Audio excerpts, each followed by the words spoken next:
Hi, everyone. Welcome to Chapter 10 material. This is Competitive Price Searchers. Let me get rid of this webcam thing. We don't need that. All right, great. So we're doing Chapter 10 material. So we're going to compare the competitive model with the price searchers model. With the price searcher model, basically we still have very low barriers to entry. Do you remember the perfectly competitive model? We had lots of buyers, lots of sellers, low barriers to entry, free information. People could come and go in the industry as they pleased, and all products were identical.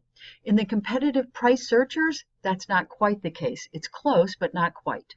So we have low barrier entries, which means it's easy to enter and exit the industry. We also, though, do not have identical products. This competitive price searcher is basically, say, a pizza place where there's tons of competitors. Lots of people have pizza restaurants. There's lots of rivals entering the market to try and steal your customers with competitive price searchers. But the difference is that pizzas are different. Now, granted, there's not this huge variability in pizzas, but you can go for a high end or a low end. In that case, you are free to set your price. You can serve a really high end pizza or a low end pizza. You're going to have differentiated products, is basically, and as a result, the firm gets to choose whatever prices they want. It tends to be quite a highly elastic demand curve for the most part, but definitely differentiated products. So if they raise prices, if you own a pizza place and you raise the price of your pizza by $5, you're definitely going to lose customers. So in the competitive price searcher, it's very similar to pure competition, except it's not identical products. As a result, they face a downward sloping demand curve. Demand is not simply given and constant, but rather these firms, there's a lot of fierce competition in the industry, but they can change their quality, the style, the location, the advertising, the promotions in order to increase or decrease demand for the most part. All right. So price and output decisions. I'm going to try and get this out of here. All right. Price and output decisions. So with price and output decisions for a competitive price searcher market, it's going to also be Q star. Where's Q star? Q star is where marginal revenue is equal to marginal cost. You're going to look at a bunch of numbers and find where marginal revenue is greater than or equal to marginal cost. Marginal cost is never greater than marginal revenue. And then you're going to also look on a graphical representation and find out where marginal revenue is equal to marginal cost. So you have to do it both numerically and graphically. So let's take a look at this. So for this particular industry, we have their demand curve. Here's your price and quantity. This was not the demand curve for pure competition. For demand curve, the price was always the same. Here, in order to sell more units of output, you have to decrease the price on every single unit, which is why the additional revenue that I get from selling that second unit is only $8. So the additional revenue that I'm getting from selling the second unit, it's not $9. I don't get $9. I only get $8 because I had to reduce the price to $9 on the first unit. And then I'm going to reduce it to $9 on the second, and I'll be able to sell two. How about this third unit? To sell the third unit, we have to decrease the price to $8 on all those units. On the first unit, second unit, and the third unit, we have to reduce the price to $8. Hence, the total revenue that I generate only goes from $18 to $24. The total revenue that I'm generating by that third unit only increases by 6. Hence, the marginal revenue always lies below the demand curve. Marginal revenue always lies below the demand curve at whatever quantity. Let's just say, let's do a quantity of 5. At a quantity of 5, the demand curve would have a price of 6 and quantity of 5. The marginal revenue will have a quantity of 5 and a marginal revenue of 2. So let's see how that looks. So here it is graphically represented. We have price times quantity is equal to total revenue. And then marginal revenue is the change in total revenue as you add 1 unit. So the additional revenue is only $4 when we sell that 7th unit. The additional revenue is only $8 if we sell that 2nd unit. So if we were going to look at this graphically, we would have a demand curve, price and quantity, right? And then a marginal revenue curve. The marginal revenue curve will always lie below the demand curve, so that at any given quantity, marginal revenue will be low, the price for the demand curve will be higher. At any given quantity, look at this, at any given quantity, say Q2, marginal revenue will be less, and then the price will be higher. So at any given quantity, so here we have the quantity, the price will be 6, the marginal revenue will be 2. Do you see how the marginal revenue lies below the demand curve? Good. This is different. This is going to be the same for chapter 10 and 11. This is going to be the same for chapter 10 and 11. Marginal revenue curve, the additional revenue that you get from selling 1 extra unit will lie below the demand curve because you have to reduce the price on all those units. So from here on out, marginal revenue, the additional revenue, the benefit that I get is some different curve than we've seen before. So marginal revenue will always be less than price. So let's do this. Suppose a price searcher firm faces the following demand curve for its product. We have price and quantity. What is the firm's marginal revenue from selling the 6th unit? What is the marginal revenue? So first, what do we have to do? First, what we're going to do is we're going to calculate total revenue. So we can go over here. This is pretty easy. I wonder if I can tab this, baby. I can't. Oh, there it goes. So total revenue will be equal to 50. 10 times 5. Total revenue here is 54, right? 9 times 6. And right here is 56. So the marginal revenue for the 6th unit would be $4. Make sense? Additional revenue is 4, additional quantity is 1, marginal revenue, which is the change in total revenue over the change in quantity. As we're increasing quantity by 1, the change in total revenue is 4, and that's your marginal revenue. Good? So we could calculate marginal revenue here, and that would be equal to 0 there because there's nothing above. It would be 4 here, and what's it there? 2. Additional revenue is $2 from selling that 7th unit. Good? Okay, so in order to maximize profits, we're going to use the same rule. Marginal revenue is as close to marginal cost as possible. Marginal cost is never larger than marginal revenue. You have to back up. So if your marginal revenue is greater than or equal to marginal cost, you're going to increase output. If marginal cost is greater, you're going to decrease quantity. And this quantity, that's your Q star. That's Q star. That's where we're going to maximize profits. So let's see how this works. So we have quantity and we have price. So hence, we've got total revenue. Does everybody see how we get these numbers, total revenue? Basically, 3 times 90 is 270 for total revenue. The marginal revenue is the additional revenue from selling that next unit. It goes from 110 to 200, so you gained $90. Here you gained 70, here you gained 50, whatever. Does everybody see how we got this? Marginal revenue. We've got total cost, we've got marginal cost, and so let's choose Q star. We can choose Q star based upon 2 ways. These are the key ways that everybody does it with the multiple choice questions. Number 1, I want to remind you about the multiple choice questions. Every single question refers to either the short run or the long run. Every single question refers to some particular industry structure. Competitive was last lecture. Chapter 10, competitive price searcher. Chapter 11 will be going over monopoly and oligopoly. So you'll have to know those different industry structures. Nevertheless, it's the same solution for Chapter 9 and 10. It's where marginal revenue is greater than or equal to marginal cost. So let's start at 2 units. Is marginal revenue greater than marginal cost? Yes. Is marginal revenue greater than marginal cost? Yes. 70 is greater than 20. Is 50 greater than 30? Yes. Oh, at the 5th unit, you can't do it. Marginal revenue is less than marginal cost. So that's why it's Q star. Does everybody see how we chose marginal revenue is as close to marginal cost as possible? Yay, that turns out to be maximum profit too.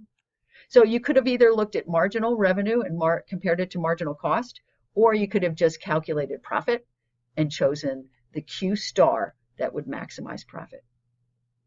This is Q star. 4 is Q star. And we chose it by marginal revenue is equal to marginal cost. That's Q star. What price do they charge? Do they charge just 50 bucks? No, they're going to charge 80. They're going to produce a quantity of 4 to maximize profit, and then they're going to charge off the demand curve a price of 80. So we have marginal revenue is equal to marginal cost, hence my Q star.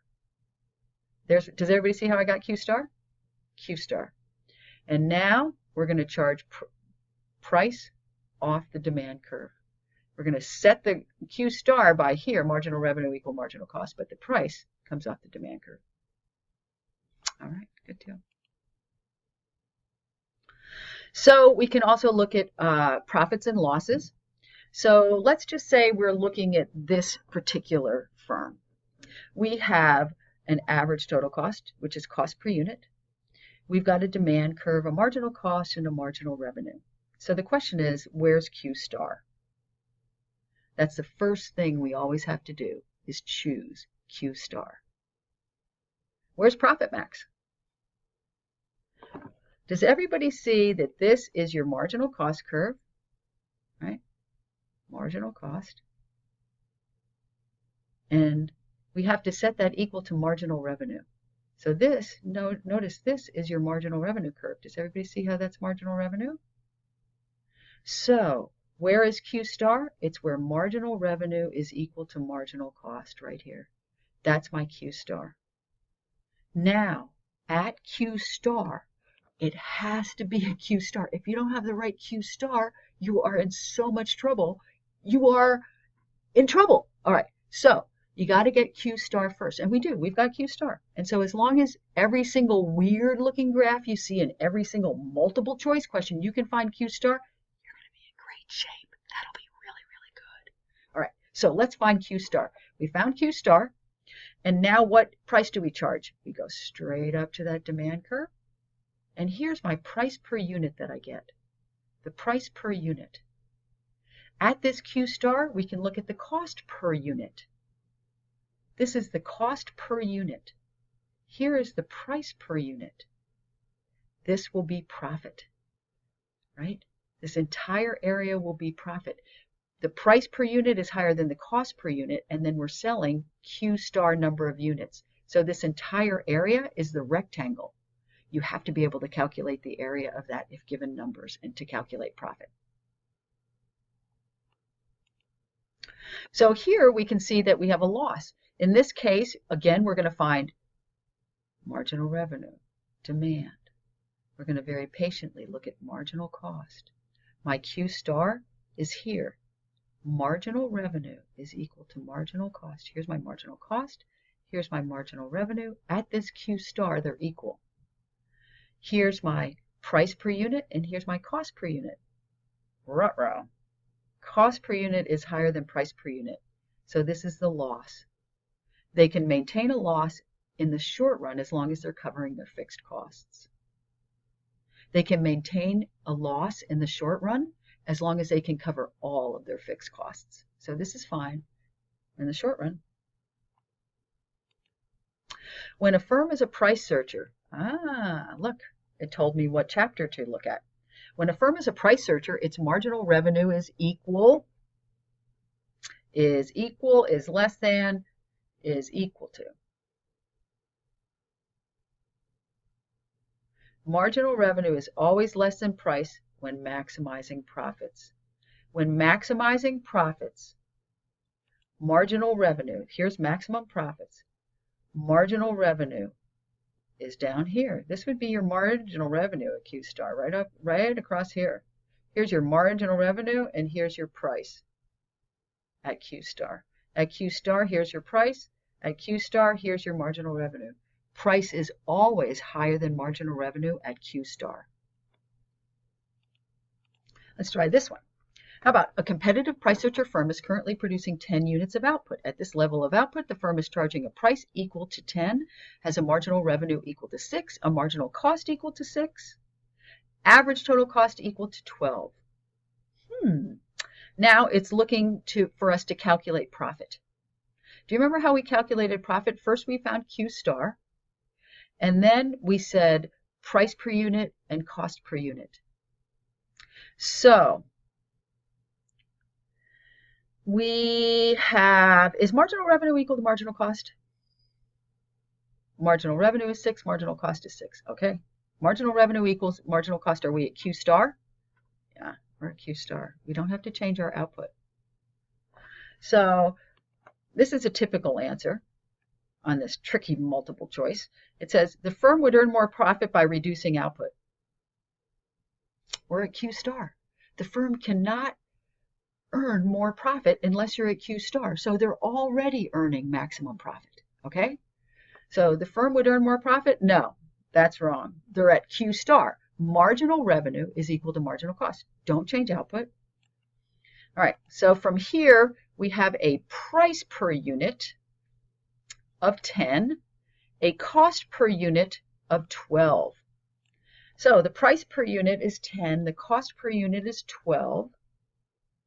Sounds to me like they're having a loss, right? Because do you remember? Here, cost per unit is 12, the price per unit is 10. And they're 10 units, so they're losing some money. Cost per unit is higher than the price per unit. They're definitely losing some money. Looks like $2 per unit times 10 units, they're losing $20. So the profits of the firm are negative. Does that make sense how we did that? This is kind of a word problem, but you have to relate these words to the graphs. Price per unit is P. Cost per unit is average total cost at Q star. That's cost per unit. That's 12. Cost per unit. So we're at Q star. Cost per unit is your average total cost. Good? So everybody see how to relate the words to a graph. You got to relate graph to words to graph. All right, let's talk about the long-run equilibrium. So even though competitive price searchers can earn economic profits or losses in the short run, with free entry and exit, long-run equilibrium occurs with zero economic profit. So let's kind of talk about this.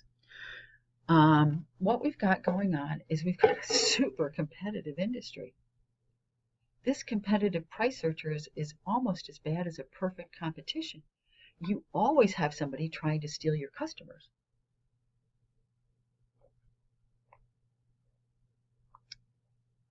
So let's say that we're a competitive price searcher industry. It's called monopolistic competition in some other books, but in this book they call it competitive price searchers.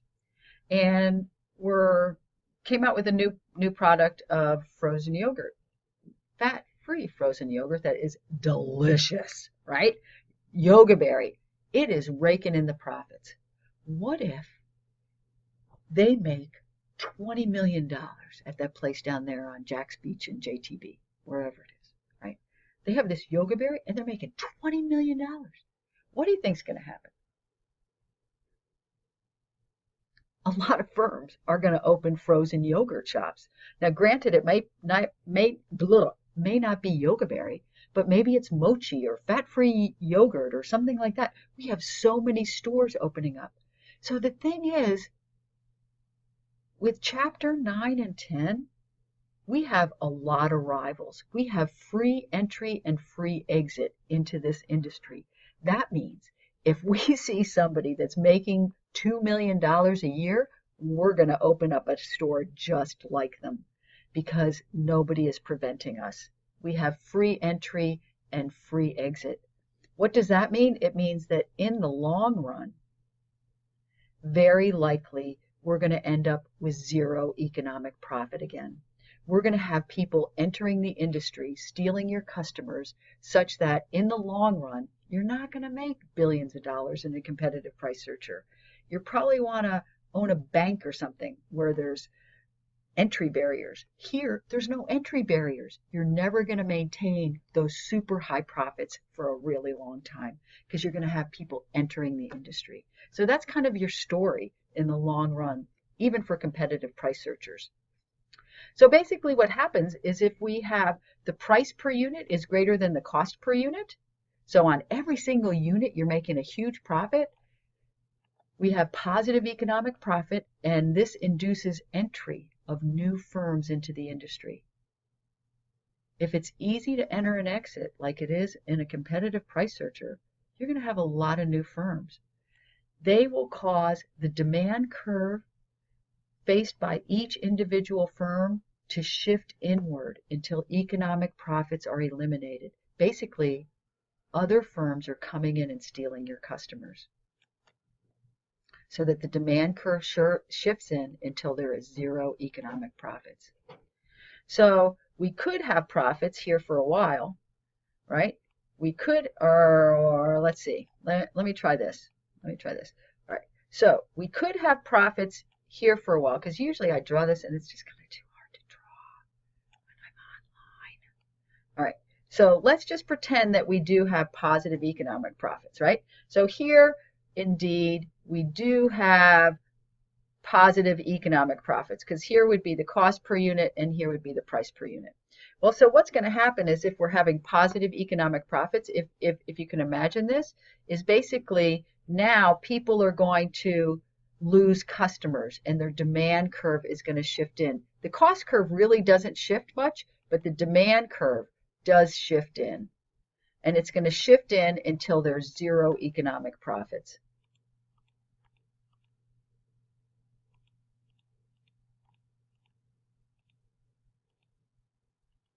Let's go back and look again.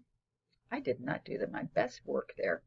All right, so here what we have is we're going to have economic profits here.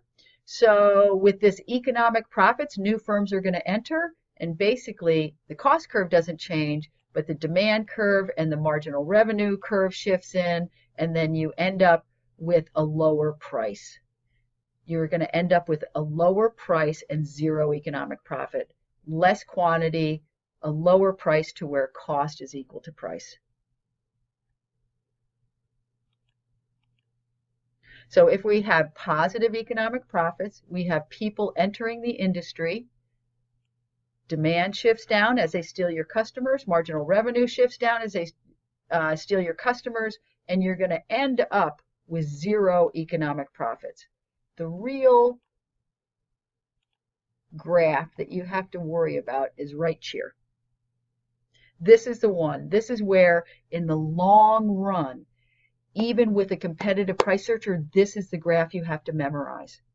In the long run, you're going to end up with the price per unit equal to the cost per unit. Zero economic profit. This is the long run solution. We're going to end up comparing competitive and price searcher here in a minute, but what you need to know is that even when you have free entry, you have free exit, you're not going to make $1 million in the long run. You're going to have people entering the industry, copying you, stealing your customers until you end up paying yourself just as much as you could earn elsewhere, but not a multimillionaire probably. All right, so if price exceeds average total cost, economic profit induces entry of new firms. This will cause the demand curve to decrease along with the marginal revenue curves, because both demand and marginal revenue are going down. And this will end the incentive of new firms and rivals to enter the industry. In the long run, for a competitive price searcher, you're going to end up with zero economic profit.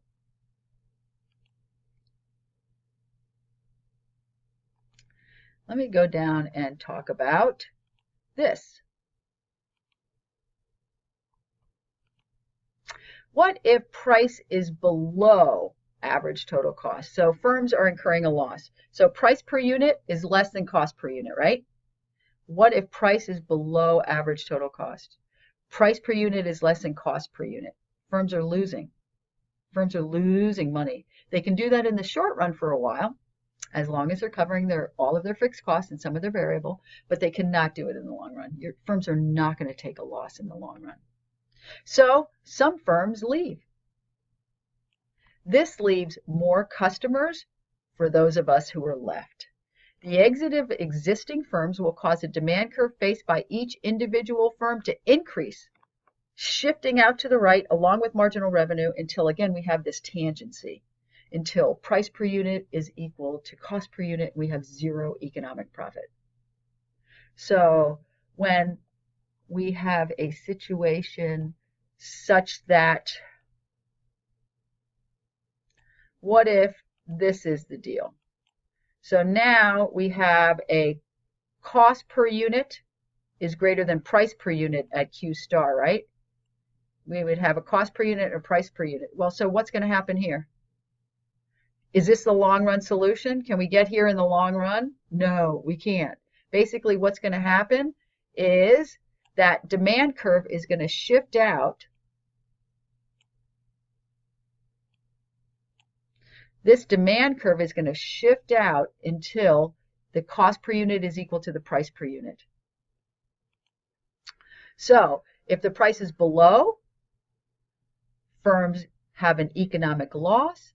Firms' losses induce firms to exit. The exit of firms will cause a demand curve by each individual to increase and shifting outward.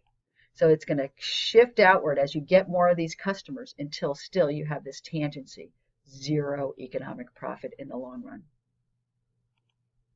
Okay, so a firm is a competitive price searcher. Again, chapter 10, that tells us competitive price searcher, look for the information in chapter 10. Marginal cost exceeds its marginal revenue. If marginal cost exceeds its marginal revenue, is that Q star? No, that ain't Q star. Marginal cost is greater than marginal revenue. You're going to have to lower, right? If your marginal cost is greater than marginal revenue, your quantity decreases. So your quantity goes down. So we know that we're going to have to reduce the output. The question is, when we reduce the output, do we raise the price, or when we reduce the output, do we lower the price? We know that if marginal cost is greater than marginal revenue, we have to reduce output. We have to reduce output to maximize profit. That's how we're going to predict that firms behave. Marginal cost greater than marginal revenue, reduce output. Well, in order to reduce output, you have to raise the price. Remember, the price is along the demand curve. So that's why it's B.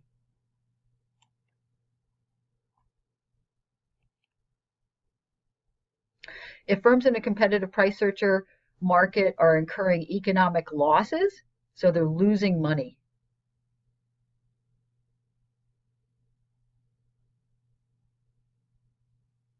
Is it going to increase demand or decrease demand? If it's losing money, basically those who remain in the industry take some more of those customers that are left over. Some firms leave, customers are left over. For those of us who are left, demand is going to increase, right? It's going to be an increase in demand.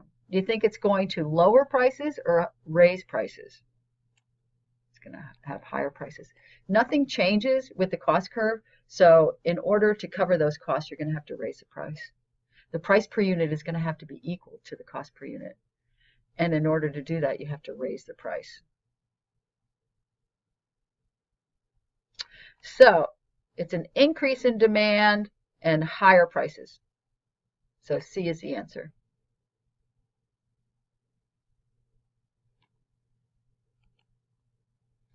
All right, so basically what we've got is we've got this idea that, if firms are incurring losses, just get them out of the business. We need to free up those resources to do something better with them.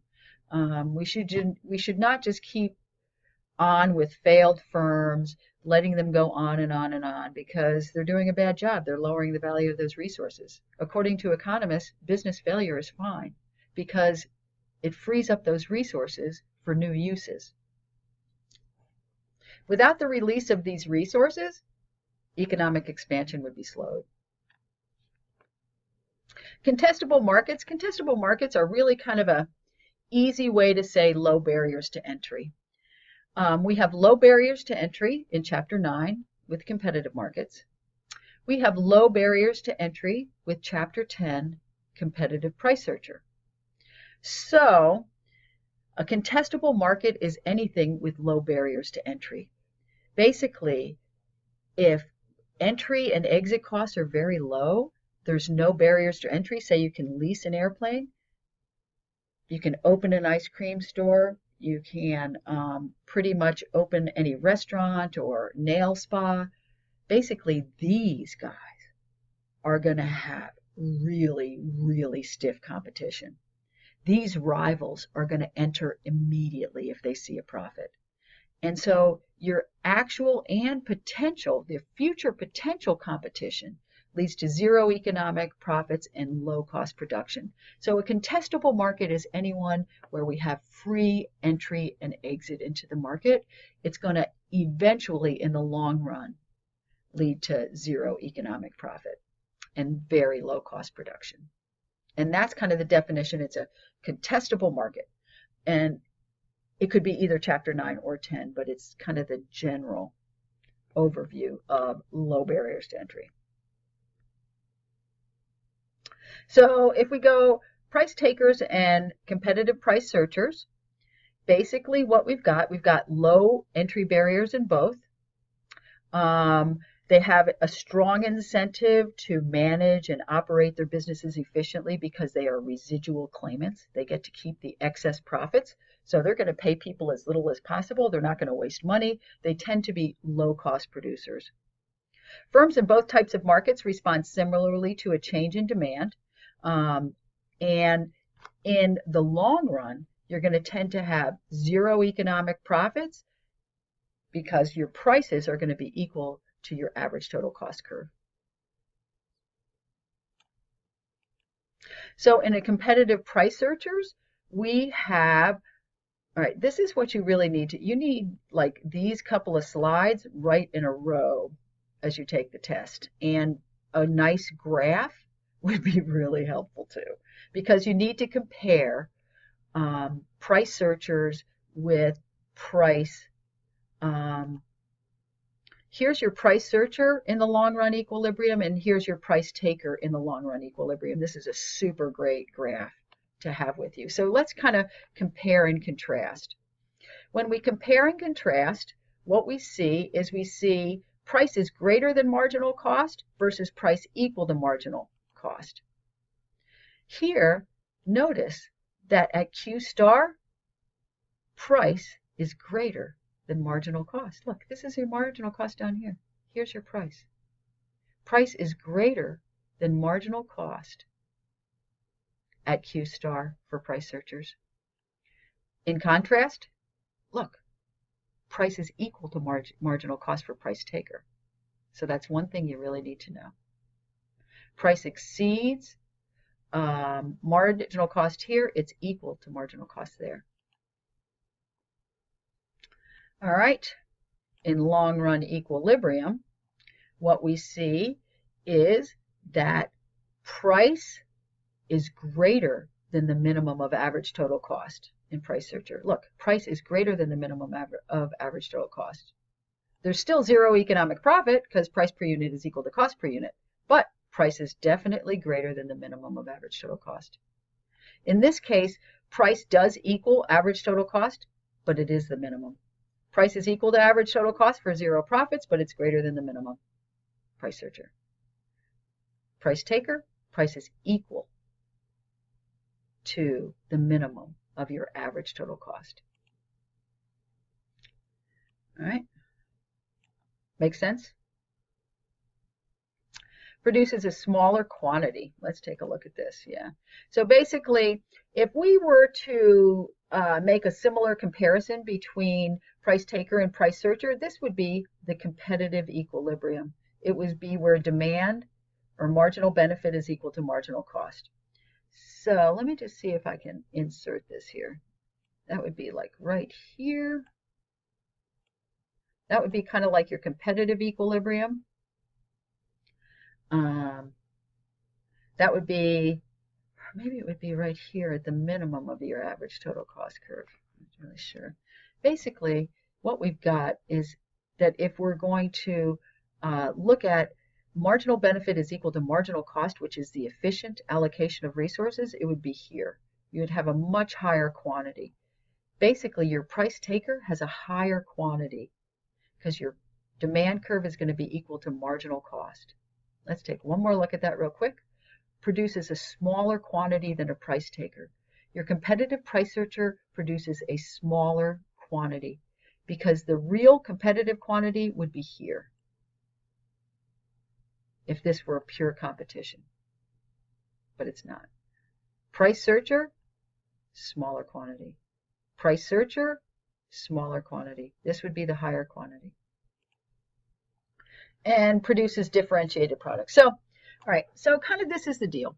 With competitive price searchers in the long run, their prices are not quite as low, right? They're above marginal cost. So you're charging a price above marginal cost. It's not at the minimum of the average total cost curve like it is a competitive industry. So competitive price searchers, the price searchers are not really that efficient. Granted, it's zero economic profit in the long run, but prices are a little higher, quantity is a little lower. That ain't right. That doesn't seem like a great industry structure. Not the lowest possible cost. We like the lowest possible cost. Well, that's why we like competition, right? This is competitive price searcher. It is not competition. The good thing about competitive price searchers is that they produce differentiated products. We don't want just one kind of pizza. We like 27 different kinds of pizzas, and we're willing to incur slightly higher costs in order to get entrepreneurs and producers to produce this wide variety of different products. But they have differentiated products. We don't want all one pizza. That would be the perfect competition. We don't want that. We love different clothes, different pizzas. We love variety. And so we're willing to give up some of the costs that are incurred with this industry structure, which is it's not perfectly efficient, and it's a smaller quantity, it's a slightly higher price, but we do have a lot of variety, a lot of convenience, but a slightly higher price.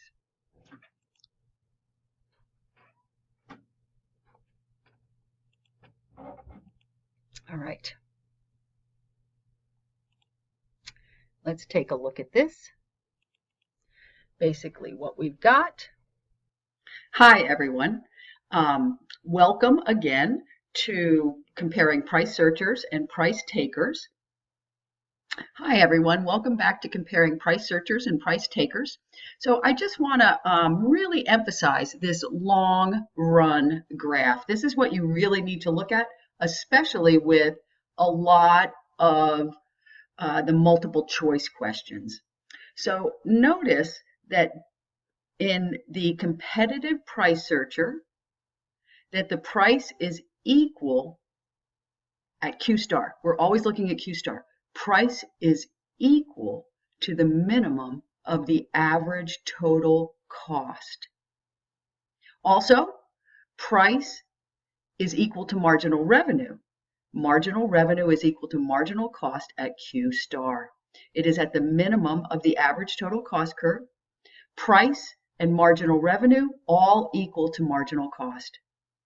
With the price searcher, notice this price searcher model. This is the long run. Again, we have zero economic profit because the price per unit is equal to the cost per unit at Q star, because this is Q star, right? Marginal revenue is equal to marginal cost, hence we get Q star.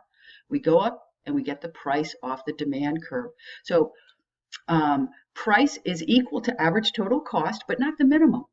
Price is greater than marginal cost, isn't it? At Q star, this is marginal cost at Q star, and this is a price, so price is higher. Output will be lower than in the perfectly competitive solution, which would occur right here. This would be the perfectly competitive solution right here. Let's see if I can draw that right here. That would be the perfectly competitive solution if looking at this graph, and hence notice that the quantity is lower and the price is higher with Price Searcher. So those are the key things to remember. So which of the following is true when long-run equilibrium conditions are present in a price taker and competitive Price Searcher market? So this is saying which is true for both Chapter 9 and Chapter 10. Well, let's see. We do know that price is equal to average total cost in price taker market. Price is equal to marginal cost in competitive Price Searcher? No, price does not equal marginal cost in competitive Price Searcher. How about marginal revenue is equal to average total cost? It's true in price taker, but not in competitive Price Searcher. So we're still looking for the right answer. Price is equal to marginal cost in both? No. Price does not equal marginal cost in both, only in price taker. So how about this one? Price is equal to average total cost in both, yes. And it's equal actually to the minimum with the price taker. Does everybody see how you really need these graphs? You really need these two graphs sitting there so that you can compare and contrast in the long run. How about this? In the long run, a competitive Price Searcher firm will find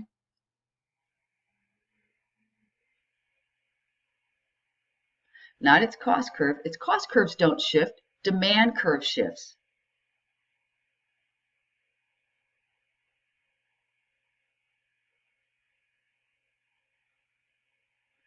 Will it find its demand curve shifting upward until marginal revenue equals marginal cost?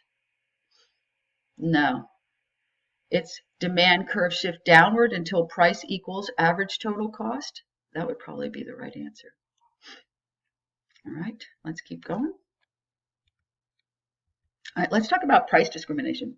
Price discrimination occurs because we can separate different demands. We can separate a more elastic demand from a more inelastic demand. So who has a more elastic demand? Do you think a vacation traveler? If prices go up, quantity demanded goes down more for a vacation traveler as compared to a business traveler. Which one has a more elastic demand? Vacation travelers clearly do. With business travelers, prices go up and they still choose to fly. So the extent to which we can separate the exact product, which is a seat on a plane, we're both consuming the exact same product, but we have two different demands. Then price discrimination occurs when the firm can identify and separate at least two groups, and we need to also prevent those who buy at the low price from reselling to customers at the higher price. You cannot have arbitrage or else price discrimination will not benefit the firm. You cannot have arbitrage. You can't have somebody who bought a plane ticket at a really low price reselling it to someone who would otherwise have to pay a really high price. You can't do that because then the firm won't benefit. So you cannot allow resale with price discrimination. So basically what happens is that the sellers understand that a more inelastic demand will probably result in higher revenues at higher prices, right? Inelastic demand, prices go up, total revenue goes up. So if the seller has a more inelastic demand, prices are going to be higher. So higher prices to groups with more inelastic demand, lower prices to groups with more elastic demand. So if price ends up lower, then clearly we're going to end up selling more output. Basically, what we're doing is we're transferring some of the consumer surplus from the consumer to the firm. Let's see how that works. All right, let's just say we decide not to price discriminate, but rather we charge everyone the same price. The maximum revenue would be $30,000. Marginal revenue equals marginal cost at Q star. You choose 400 as the price. So net revenue after costs is $30,000. But what if we try and separate the demand into two separate consumers? So now this group, we can sell expensive tickets to this group in the inelastic portion of the demand curve, right? So here we're going to charge a higher price to some people. We're going to get this much revenue. And then what we're going to do is, as long as we can't resell, we're going to sell some others to this at a lower price. Hence, now we have some consumers that would otherwise not be able to buy that expensive ticket. These guys could not afford that expensive ticket, so they wouldn't get to consume this good. Well, basically what we've got is we've got a lower price and higher output. This firm can now raise more revenue, okay? This firm can raise $42,000 in revenue by price discrimination. We see lots of examples of price discrimination. For example, why is it that a senior gets a cheaper price to the movies than I do? Well, seniors have a more elastic demand. Why is it that lunch menus are cheaper than dinner menus? Well, dinner is a more inelastic period for the demand. And basically, if firms can do this, they will price discriminate as much as they possibly can because it increases their revenue, it increases profits. And it's also kind of good for consumers because these guys who would otherwise not be able to afford a plane ticket actually get to consume one. So it's actually good for consumers in many ways as well. All right, so let's take a look at this clicker question.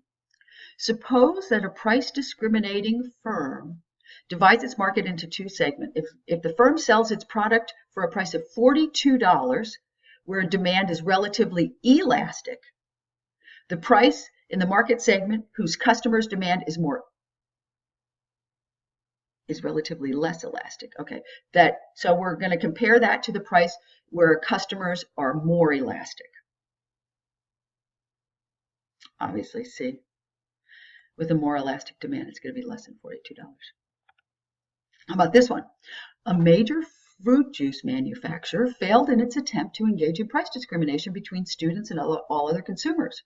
What is the most likely explanation? Why couldn't they engage in price discrimination?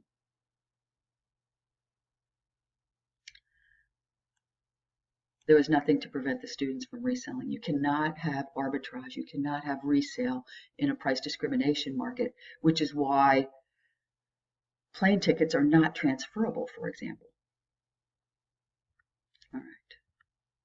So that's about it for Chapter 10. I'll be continuing with Chapter 11 soon. Thank you very much.